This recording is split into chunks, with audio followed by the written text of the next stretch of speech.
जी, भारत के अभी आपको पता लग ही गया होगा कि जी ट्विटर के जो सीईओ हैं वो भी एक भारतीय को बना दिया गया है। और उससे पहले ये पिक्चर जो आप देख रहे हैं इसमें भी गूगल हो, चाहे दूसरी कंपनीज हो, उसमें जो टॉप कंपनीज हैं दुनिया की, वहां पे हमें हिंदुस्तानी ही बैठे हुए नजर आते हैं। और इसके बाद ना हमें कोई घबराहट होती है, ना हम परेशान होते हैं, और ना ही हम ये कोशिश करते हैं कि इस पिक्चर के अंदर काश एक पाकिस्तानी की भी पिक्चर होती, काश मेरे पास ये चॉइस होती कि मैं कहीं किसी बड़ी कंपनी का, किसी मल्टीनेशनल कंपनी के जो सीईओ हैं उनमें मैं पाकिस्तानी को भी देख पाती। लेकिन ऐसा नहीं है, क्योंकि जाहिर है हमने जो नमूने इजाद किए हैं या हमने जो नमूने क्रिएट किए हैं वो ये हैं, हाफिज सईद हो गया, सलाउद्दीन हो गया, और इसी तरह के कई नाम आप सब जानते हैं, साद रिजवी है, चाहे जैद हामिद की हम बात करें जो बार बार इंडिया पे हमले की बात करते हैं, जो बार बार जंगों की बातें करते हैं, और बाकी ये टेररिस्ट, इनको कौन नहीं जानता, आप सभी जानते हैं। तो ये एक बहुत बड़ा डिफरेंस है हिंदुस्तान और पाकिस्तान में। और बहुत से भारतीय जो हैं वो जब जाते हैं अमेरिका, कनाडा या किसी भी यूरोपियन कंट्री में, बड़ी बड़ी जॉब्स उनको मिल जाती हैं, और उनकी जॉब जो है वो जाहिर है उनकी एजुकेशन की वजह से, उनके एजुकेशन फील्ड में जो सक्सेस है उसकी वजह से मिलती है। 37 years old, Mr. Parag Agarwal from India has been appointed as a CEO of Twitter. Twitter के नए सीईओ का नाम भारत के पराग अग्रवाल जो हैं उनका लिया जा रहा है कि अब वो उसके सीईओ बन चुके हैं, चीफ एग्जीक्यूटिव ऑफिसर। ट्विटर जो कि टेक कंपनी में से, दुनिया की बड़ी कंपनीज में से एक बहुत बड़ा नाम है, और ये बहुत हाई फाई डेजिग्नेशन है, क्योंकि इस वक्त दुनिया पे टेक कंपनीज ही रूल कर रही हैं, याद रखिएगा।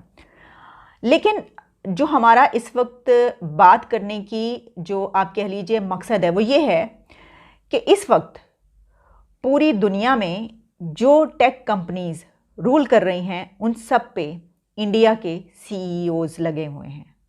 सिर्फ ट्विटर की बात नहीं है, गूगल के सीईओ सुंदर पिचाई भी इंडियन हैं। इसके अलावा विमियो की सीईओ अंजलि सूद भी इंडियन ही हैं। फिर आप चलिए आगे, माइक्रोसॉफ्ट के सीईओ मिस्टर सत्या भी इंडियन हैं। आईबीएम के अरविंद कृष्णन भी इंडिया से हैं।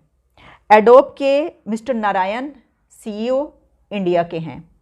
और इसके अलावा वीएम वेयर मिस्टर राघु वो भी इंडिया के हैं। विमियो को अब मैंने बता दिया अंजलि सूद है। और इसके अलावा गूगल क्लाउड, फिर ये के पालो आल्टो नेटवर्क्स, नेट ऐप और सिलिकॉन वैली।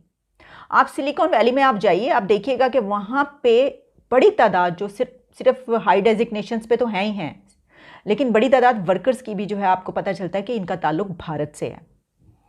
पाकिस्तान के जो लोग हैं आपको बहुत कम दूर दूर नजर आएंगे, और हाई डेजिग्नेशंस पर तो बहुत ही कम। पराग अग्रवाल ट्विटर के नए सीईओ जो हैं वो अपॉइंट हो गए हैं, और ये बहुत बड़ी खबर समझी जा रही है कि एक यंग लड़का, जस्ट 37 इयर्स का लड़का इस वक्त ट्विटर, और वो इंडिया से हैं above all. So this is not a news only for India. This is a news for South Asia. This is a news for Asia because ये सब एशिया के लिए एक अच्छी खबर है कि एशियंस जो हैं वो अमेरिका में, ये कहा जाता है कि जो एक जारी बात है, इंडियन बॉर्न एक चीफ एग्जीक्यूटिव है और जिसने एक इतनी बड़ी अमेरिकन टेक्नोलॉजी कंपनी ले ली है जो कि पूरी दुनिया के लिए फैसले करते हैं ये। और ये जो साउथ एशियन डिसेंट का होना, ये बहुत बड़ी बात है। आप देखेंगे माइक्रोसॉफ्ट हो, गूगल हो, आईबीएम हो, इस पे भी मैं चाहता हूँ कि किस तरह सिलिकॉन वैली के अंदर इंडियंस ने अपना एक पैर जमाए हैं। ये एक बहुत बहुत बड़ी अपॉर्चुनिटी है। तो हमने जिस चीज़ पर इन्वेस्ट किया है वो आपके सामने है, और उन्होंने जिस चीज़ पे इन्वेस्ट किया है वो भी आपके सामने। इस वक्त पूरी दुनिया पर टेक कंपनीज पर जो है वो उनका राज है। भारत इस वक्त रूल कर रहा है, और हम जो हैं, हमारे एसेट्स क्या हैं वो भी आपके सामने देख लीजिए। ये एक तस्वीर चल रही है कि पाकिस्तान जो हमारे एसेट्स हैं वो ये हैं, हमने ये एसेट्स बनाए हैं अपने, और जो उनके एसेट्स हैं वो ये हैं। तो दोनों को आप कंपेयर कर लीजिए, हम कंपैरिजन कर लीजिए आप। तो जो क्वेश्चन मैं आपको बताना चाह रहा हूँ, जो बात मैं करना चाह रहा हूँ, that is how Indians are taking over the tech brands. ये एक बहुत बहुत बड़ा जो है वो एक डेवलपमेंट है, और ये that gives so much soft power to India.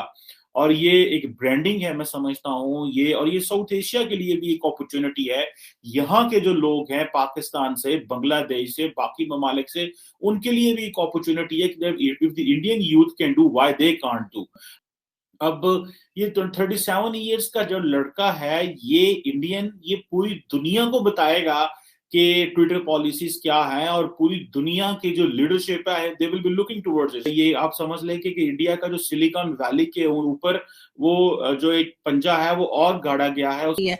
और जब हम पाकिस्तान की बात करते हैं तो हमारे पास इस तरह के नमूने होते हैं, लेकिन उसके बाद हमें कोई शर्मिंदगी नहीं है, क्योंकि जाहिर है जो मदरसे यहाँ पे चल रहे हैं, जिस तरह से मदरसों में पढ़ाया जा रहा है, तो वो मदरसे जो हैं वो सीओज नहीं निकालते, वो मदरसे कोई इंजीनियर और साइंटिस्ट नहीं निकालते, वो इसी किस्म के जिहादी और इसी किस्म के जो नफरत लेके बाहर घूम रहे होते हैं, इस किस्म के लोगों को निकाला जाता है उन मदरसों से।